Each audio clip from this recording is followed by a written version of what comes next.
Hi, my name is Dr. John Seco. I serve as the president for Texas Right to Life, and I want to address the media myth that we've heard here in Texas over the last couple of years, but more aggressively in the last couple of weeks leading up to the 2024 election.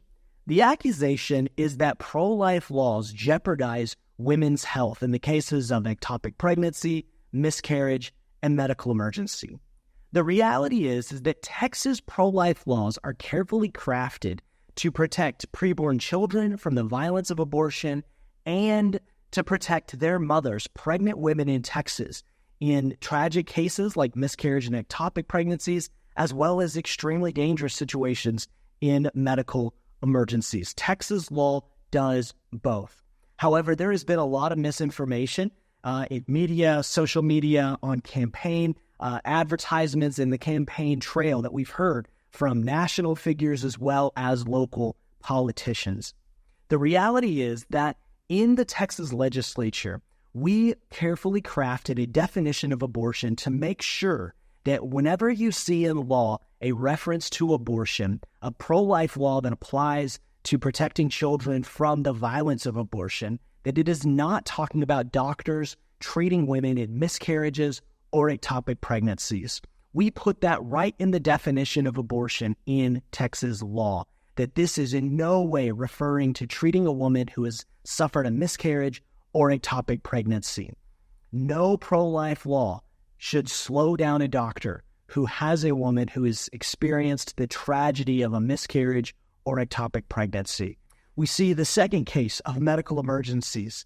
We have a clear definition in law. And every single pro-life law in Texas has a medical emergency exception to make it very clear that whenever a woman's life is in danger, a doctor does not have to hesitate. He does not have to jump through any legal hoops, that he can treat the woman immediately.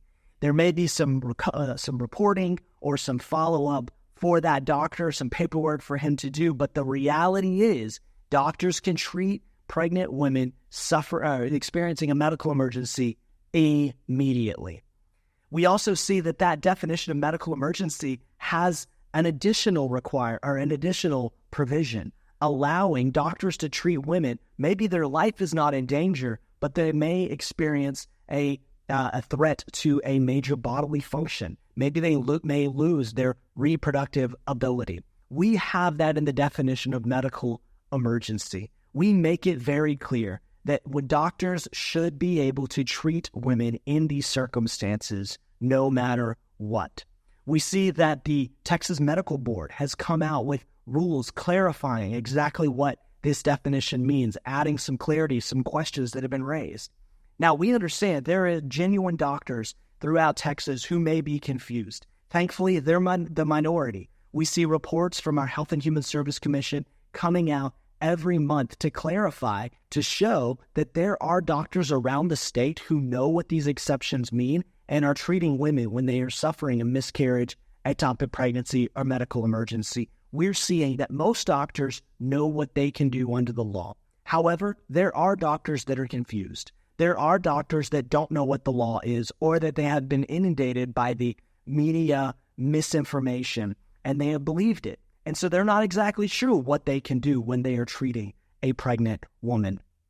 The reality is Texas does both. It protects preborn children from the violence of abortion and their mothers from medical emergencies and other tragic situations. So we see that the law is black and white. However, as pro-lifers, we do have to go above and beyond to educate doctors, and we're working on legislation to do that. The other issue is that if a doctor fails, if a doctor, for whatever reason, does not follow the law, acts as if the law keeps them from treating women, that is medical malpractice. That is something that they should be reported to the medical board about. That is something that they should face a medical malpractice lawsuit over for not treating women, not following the medical standard of care whenever it comes to these difficult situations. The reality is that Texas and many other pro-life states do both. They protect children and their mothers. Pro-life laws do not jeopardize women's health. Pro-life laws, though, are crafted very carefully. And there has been misinformation, there has been deception, and even blatant lies by some politicians running for higher office. And so at Texas Right to Life, we have plenty of resources on our website. Go to texasrighttolife.com to see podcasts and interviews with medical doctors, experienced OB-GYNs who have dealt with this, to deal with kind of responses to specific cases that we've seen in the media. TexasRightToLife.com has many resources for you to use to fight back against the misinformation. The reality is that this is not just for an election. This is not just for a legislative session. Misinformation kills in this case. Doctors that are confused by the media, that are confused by politicians who have been twisting this narrative, that is extremely dangerous. And so we need your help as pro-life Texans to spread the truth, to defend the truth, and to make sure that our doctors know, yes, they can treat the mother and her child in these circumstances. So thank you for listening.